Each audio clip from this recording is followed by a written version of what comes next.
I would like Council to agree to move up the deputation regarding the Legions. They are here this morning at my request. I felt that due to the fact that our last veteran of the Great World War has passed away, that the Legion would like to have the opportunity to come forward and pay tribute to him, to the late Mr. Babcock. And so I would ask the Legions, I know Port Credit is here, Cooksville's here, is Malton here? They were all invited. Malton is not here. I think it was difficulty getting in touch with Malton. My executive assistant advised me. But Port Credit is here, Streetsville is here, and Cooksville is here.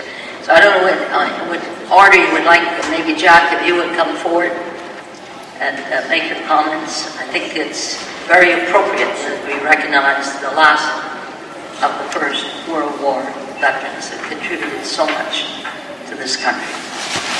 Thank you very much, Madam Mayor. Madam Mayor and City Councilors, Madam Mayor, thank you very much for the invitation extended to the Mississauga branches of the Royal Canadian Legion to give tribute to the passing of Canada's oldest remaining veteran of World War I, John Babcock. Represented here today are past members of the Royal Canadian Army, the Navy, and the Air Force that have all served. I would like to recognize our representative to give the tribute to John Babcock, a retired Major Robert Holliday of the Royal Canadian Legion, Branch 582 in Cooksville. Thank you. Thank you very much. Welcome, Bob. You're a former employee in the city of Mississauga. Yeah. Morning, Madam Mayor, Councillors. It's indeed a pleasure to be offered the opportunity to come forward and recognize John Babcock and the service that he gave to our country. I'll go about by introducing the details I have on John Henry Foster, Jack Babcock, July 23rd, 1900 to February 18, 2010. At the age of 109, he was the last known surviving veteran of the Canadian military to have served in the First World War.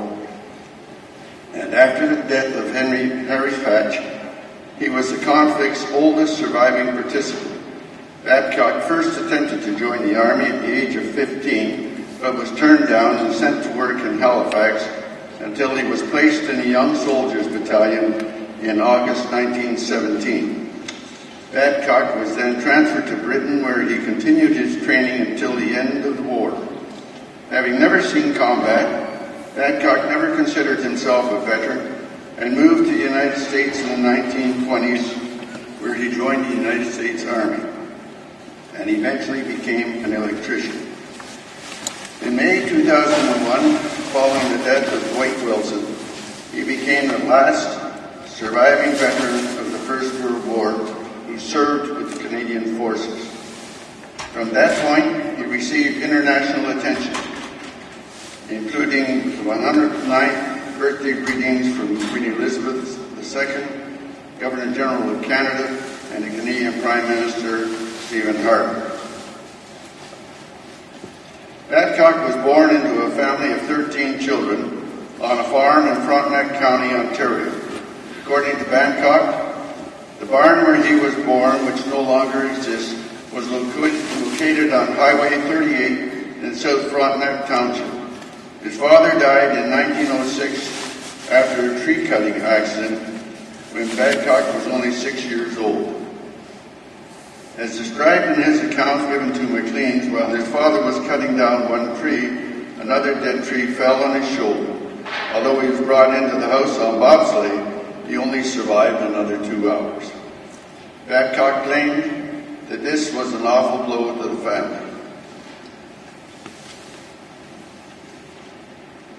At the age of 15, his World War records commenced at that point. and Babcock was impressed by two recruiting officers, one a lieutenant and one a sergeant, who quoted from the charge of the Light Brigade at Perth Road. He was also enticed by the offered salary, which was $1.10 per day, as opposed to the 50 cents he could have made through physical labor. Babcock was recruited in Sydenham, Ontario, and joined the 146th Battalion of Canadian Expeditionary Force. He was then sent to Valcartier, Quebec. There, Babcock underwent a physical where he was discovered that he was underage. He was designated status A4, physically fit but underage. At the time, the minimum age for combat was 19.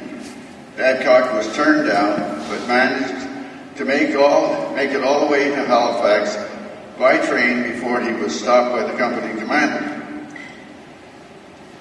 In Halifax, he was sent to Wellington Barracks, the city's peacetime barracks, where he wrestled freight onto large army vehicles and dug ditches.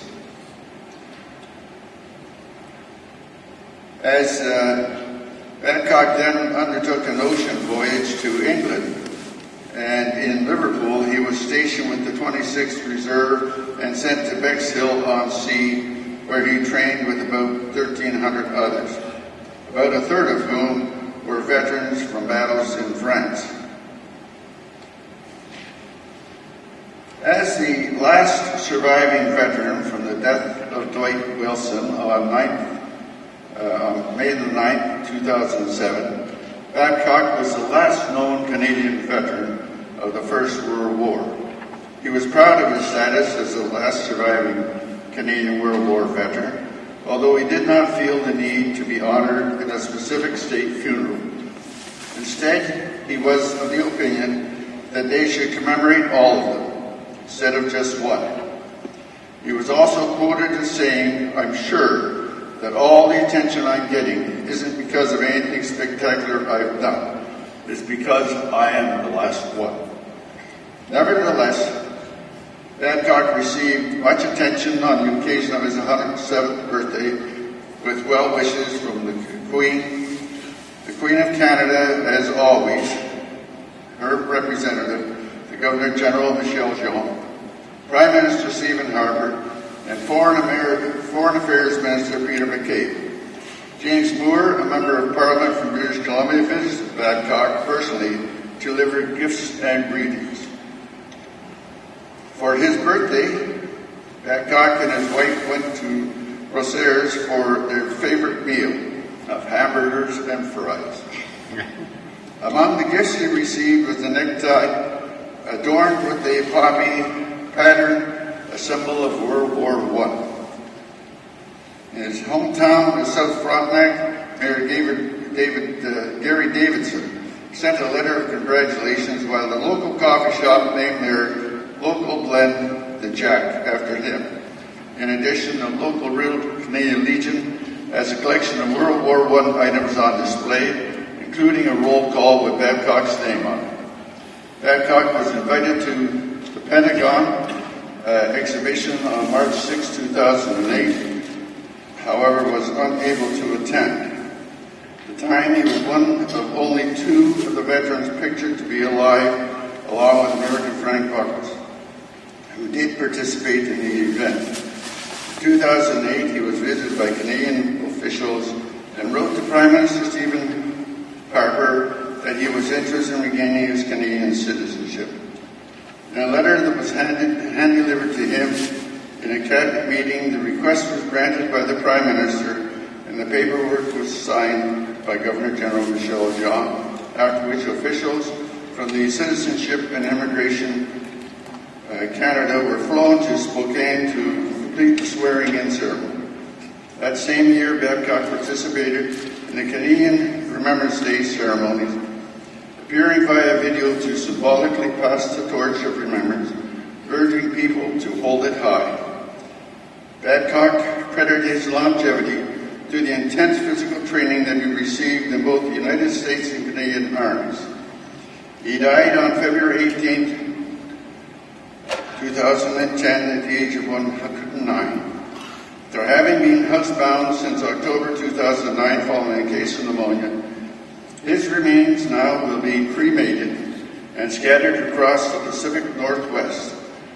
Prime Minister Harper and Governor General Jean made statements of condolences shortly after his death. Madam Mayor, if I may impose and ask that the members of council, our gallery, stand for a moment of silence in memory of John Beck.